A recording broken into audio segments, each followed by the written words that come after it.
Well, we'll go to the Minnesota Capitol tonight, where state lawmakers today are bringing up a bill that could let you bet on the next big game in the state of Minnesota. If you're thinking, wait, you've heard this before, you definitely have. The push to legalize sports betting in Minnesota has come up several times in the last several years, but the bill has never actually made it to the governor's desk. And this time around, the lawmakers who are bringing it up are hoping their odds are in their favor this time around. So what are the specifics early on this time? Well, Sammy, you went to the Capitol to find out.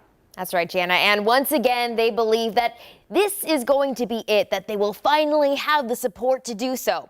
Last time, DFLer Zach Stevenson introduced the bill, and this time around, Republican Jeremy Miller wants to set the bill in motion.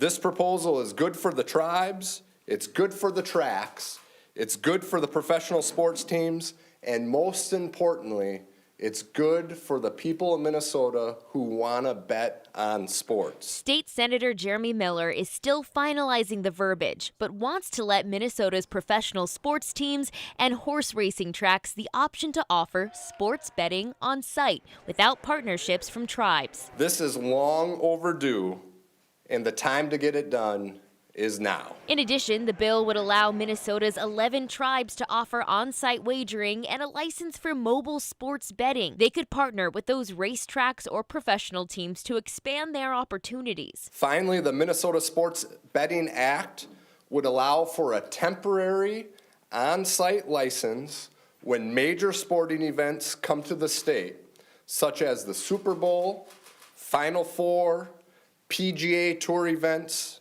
Big Ten championships, WWE, and more. The Minnesota Indian Gaming Association says typically they don't support gambling outside of reservations. While they didn't comment about this specific announcement, a statement earlier in the month says the association and its 9-member tribal nations support state efforts to authorize sports wagering both at tribal gaming properties and through online or mobile platforms. Miller says the revenue would go toward tax relief for charities, problem gambling help, sport events, and youth programs. He says there's bipartisan support for this, but others point out there's bipartisan opposition as well. And there are some of us that are very, very much against us. Republican Representative Greg David says gambling disproportionately hurts low-income families, but doesn't know if it's realistic to hold on to his hope this won't come to fruition. This may be the year where it goes through. I've lost votes before, and I've won votes before. I prefer winning rather than losing, and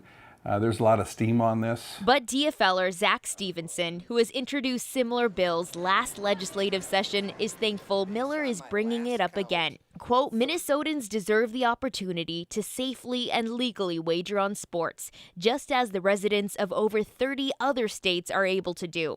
I am hopeful that 2023 is the year we get the job done. Miller says another reason to get this done is that Minnesota is in the minority of states who haven't legalized sports betting. We're surrounded by other states who have. And oftentimes people are driving over the borders to bet or just straight up doing it illegally. Jana? Yeah, Sammy, this is a conversation that I think has been having in all of my 20 years here. It may not be that long, but it certainly feels like it. And you pointed out, this is one that has pros on both parties and cons on both parties. We don't see a lot of that these days. Yeah, it's deja vu. And honestly, they keep having the conversation, hoping that this is going to be the year. They feel like maybe they have a little bit more support this time around. So we'll see. All right. Thanks so much, Sammy. We appreciate it.